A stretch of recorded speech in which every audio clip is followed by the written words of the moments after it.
Hello po, good morning sa inyong lahat at o kayo sa lahat ng mga Filipino workers.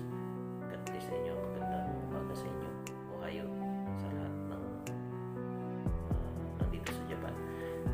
Ngayon mga kabrad, mayroon ako i-share dito at comment lang kayo kung maganda ba o hindi. Kasi ganito yung nangyari mga kabrad, mayroon akong kilala kaibigan na sinusyukay ko siya doon sa kaibigan kong Pilipina na nagsyukay ako doon na doon siya nag-loan sa sasakyan niya. Kasi yung sasakyan niya ganito yan, yung pinagtalunan doon sa sasakyan niya yung tungkol sa G-Bicycle. So sa umpisa tinawagan ko yung kaibigan ko na magpasiris ako doon sa battery kasi hindi umi-start yung sasakyan at hindi talaga siya umandar, kaya tinawagan ko yung kaibigan ko at sabi ko patulong naman kasi tumirik yung sasakyan ko at discharge yung battery, i-series lang natin para makargahan siya para umandar. Yung sabi naman niya sa akin na meron ka namang bukin, pwede ka namang tumawag sa towing. Sabi ko, oo, pwede naman, wala namang problema, pero ang problema lang niya is battery discharge lang. Baka pwede mo namang matulungan ako at pwede namang hindi tatawagan yung towing kasi ang towing malayo pa, nasa cities pa ng Gifu. Kung tatawagan pa papunta pa sila dito o hindi natin alam kung ang branch nila dito nasa Tajimi, malayo. Kaya tinawagan ko siya para at least alamin, ipapaalam ko rin sa kanya na hindi lang tayo nagdepende sa insurance natin binayaran. Mayroon din tayong isang taong kaibigan natin at pwede nating matawagan pagdating sa ganitong sitwasyon.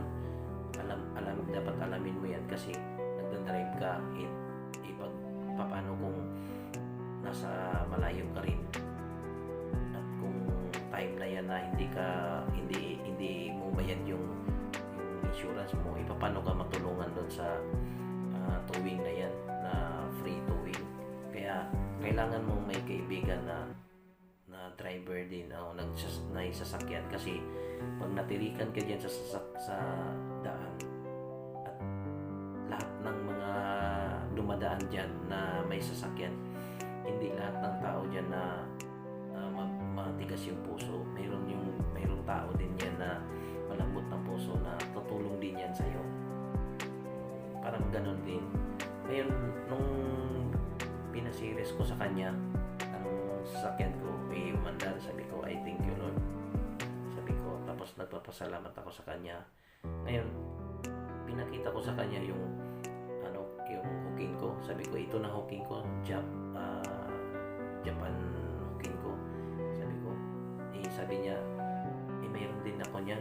Yung hooking niya is 2 ba yun? 2 TOUH GH, pagbasa niya 2. Ngayon DOK. So ngayon mayroon siyang tinanong dito kasi ang pinagtalunan dito ang tungkol sa G-Bicycle, pero mamaya pa yung G-Bicycle, unahin ko dito yung sa kasi mayroon siyang tinanong na ito na yung yung shakin ko. Ngayon yung shakin show niya, tinignan ko pangalan niya, DOK yan, nakapangalan yan sa'yo. Kasi hindi mo yan pwede i-maneho pag hindi nakapangalan sa'yo kasi delikado yan. Ngayon yung sa G-Bicycle, doon ko tinignan kasi yung G-Bicycle hindi nakapangalan sa kanya. Pero walang problema yun kasi ang G-Bicycle naman sa lang yun, sa mga chassis lang yun pero hindi rin nakapangalan, dapat nakapangalan niya sa'yo. Pero siguro kasi bago niyang nakuha yung sasakyan niya, niloan niya, baka siguro sa after 2 years pa bago masyakin ulit, nakapangalan na yan ang G-Bicycle. sasakyan mo bago mo kukunin yan o i-release sa'yo, kailangan ka kumuha ng Shakushomi. Yung Shakushomi na yan, yun ang change name sa pangalan doon sa may-ari para ipangalan yan sa'yo. Yun ang Shakushomi ang tawag yan sa Japan. Yung Shakushomi, alam ko yan. Parang siguro bakit nila ako minumura o sinasabihan nila ako na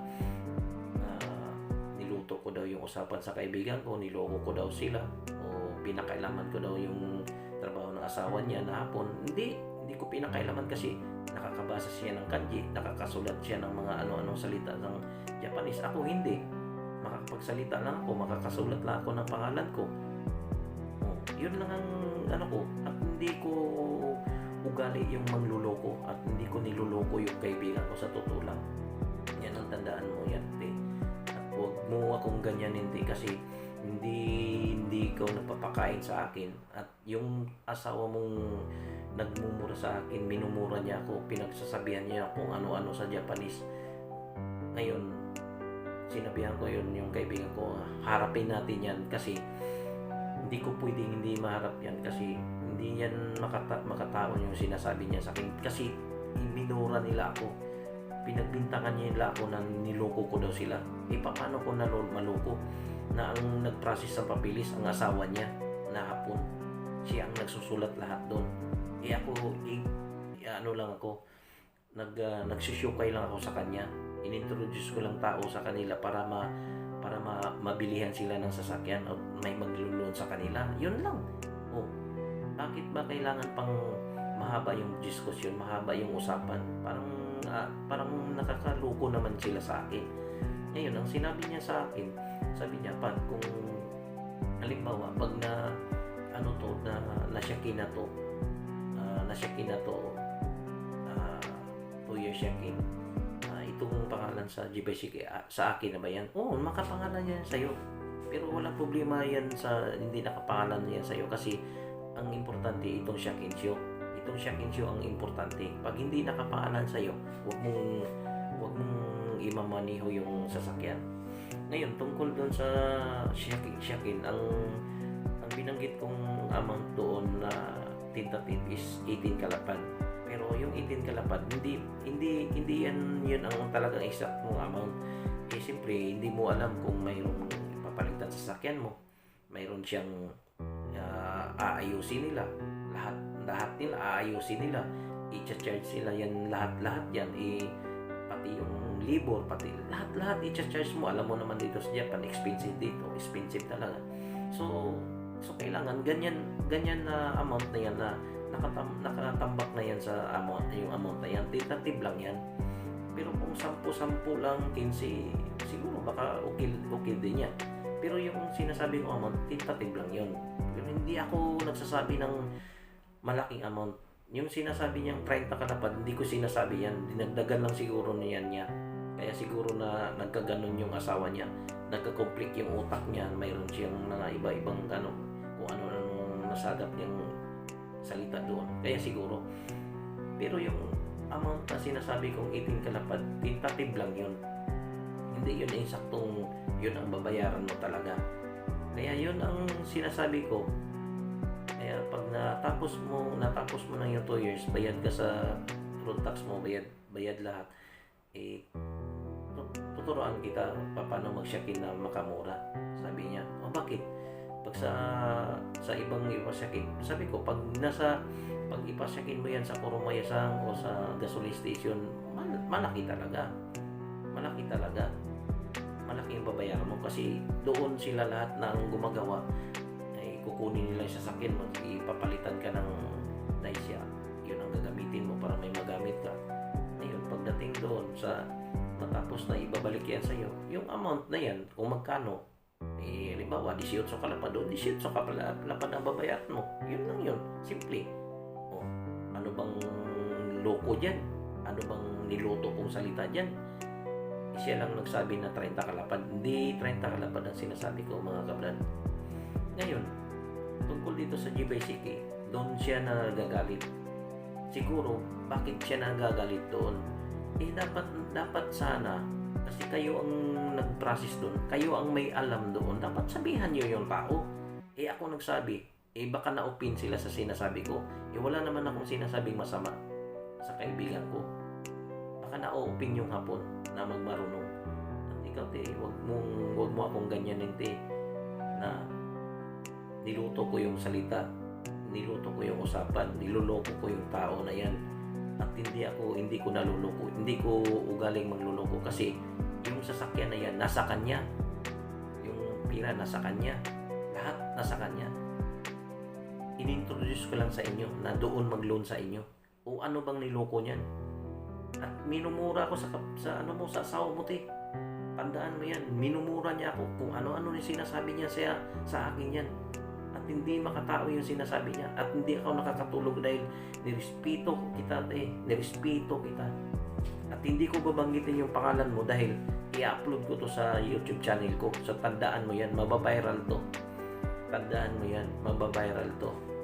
I-upload ko to sa YouTube channel ko, at hindi ko ibabanggit yung pangalan mo. Sa totoo lang, nakakaisa ka sa akin, sa totoo lang. Masakit yung damdamin ko.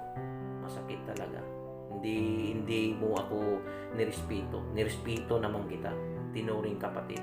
Nirespeto ko yung asawa mo. Pero anong sinasabi niya ng pagmumura sa akin? Gago, loko.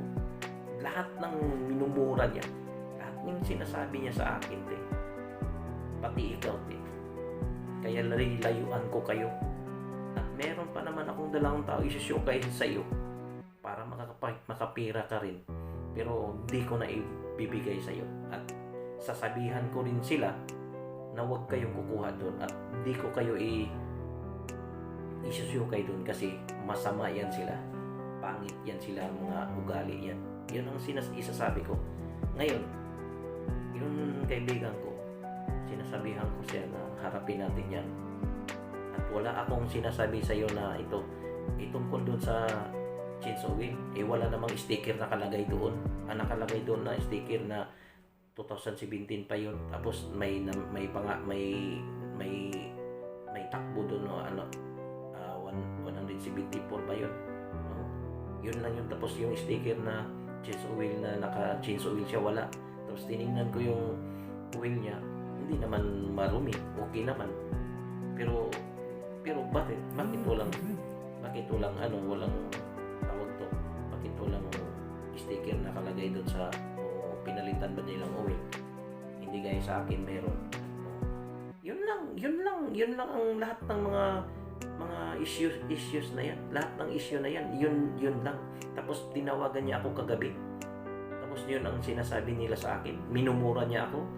Pinagmumura niya ako sa asawa niya. Ang asawa niya, minumura niya ako. Pinagsabihan niya ako ano-ano. Anong klaseng hapon na yan? At ikaw, anong klase ka? Huwag kang ganyan, kasi kahit saan, haharapin ko kayo. Kasi hindi ako nangluloko dyan. At hindi ko pinakailaman yung trabaho ng asawa mo, at hindi ko ugaling chismoso, At tandaan mo yan, nirespeto kita, kadidiis pa kita na naman. At ikaw pa rin, isa ka rin na tumutulong doon sa hiningi natin dito sa Nagoya, Cebu region, na may maghingi ng malagyan tayo dito ng DAP o ng tawag to, konsulado. Tapos nandyan na, ako pa nga nagsabi sa iyo, tapos hindi mo alam na nandyan na pala. Sinasabihan kita na nandyan na yung konsulado, Tapos ngayon ginaganyan niyo ako. Wala naman akong kasalanan sa inyo. Yun lang ang concern ng tao. Yun lang ang tinuro ko sa kanya, na hindi ibig sabihin na mayroon kang binabayarang hukin, magdidepende ka sa hukin mo. Pwede mo namang matulungan yung tao na hindi mo naman kailangan tawagan yung towing dahil pupuntahan ka pa na isisiris lang yung sasakyan mo. So parang hindi naman maganda yun, makasarili na yung tao na yan. Pwede namang pakiusapan mo yung kaibigan mo. Kaya nga, pinuntahan niya ako at tinuruan ko rin siya na huwag mong ignorin yung tao. Dahil pag mangyari yan sa'yo at hindi maganda yung pinakita mong ugali sa kanya, hindi ka rin yan matutulungan at maisip mo yan na karma na yan. Kaya yun ang sinasabi ko sa kanya, na hindi lang magdedepende tayo sa natin, sa hukay natin. Yun lang ang concern ko, yun lang talaga. At hindi ko nagustuhan yung sinasabi niyang pagmumura sa akin at susugod siya sa bahay ko at ganito ang pinagmumura niya sa akin. At yung babae na yan, sinasabi niya sa akin, niluto ko daw yung usapan, niloko ko daw sila, pinakialaman ko daw sila. Hindi ko pinakialaman at hindi ako mai-involve dyan sa pagluloko, kasi kayo ang gumawa sa papilis at kayo ang nag-process doon. Yung asawa mo, tandaan mo yan, asawa mo ang nag-process yan. Tumulong lang ako sa inyo, tumulong lang ako sa kaibigan ko, tumulong lang ako lahat, tapos ako pang baliktarin nyo. Anong klase kayo? Anong klase yan? Mababiral talaga to. Pero hindi to mabiral kasi walang involved na pangalan. Pero kung i-share ko yan sa inyo, siguro maririnig nyo ang concern ko, kasi masakit talaga sa kalooban ko na hindi ko matanggap sa sinasabi nyo. Pagmumura sa asawa mo, kung anong sinasabi niya. Grabe naman yung asawa mo. Sobra ka naman. Pero yun lang ko. At sa kaibigan ko, shout out naman, hindi ko lang banggitin yung pangalan niya, pero ngayon hindi ko na pakialaman siya. Aalis na ako sa kanya. Hindi ko na pakialaman yan siya. At hindi na ako magsishare sa kung anong ituturo ko sa kanya, at hindi na aalis na talaga ako. Aalis na ako. Yung tinuturo ko sa kanya, at least mayroon ako nasishare, okay lang yun. Pero sa ngayon, hindi na, aalis na, hindi na ako magtuturo, hindi na ako magsasabi. Yun na yun, tama na, okay na yun. Yung pinahiram mo sa akin, ibabalik ko yan, salamat din. So ito lang share ko sa vlog ko, mga kabrad, at i-share ko, i-upload ko sa YouTube channel ko. At maraming salamat po at pasensya na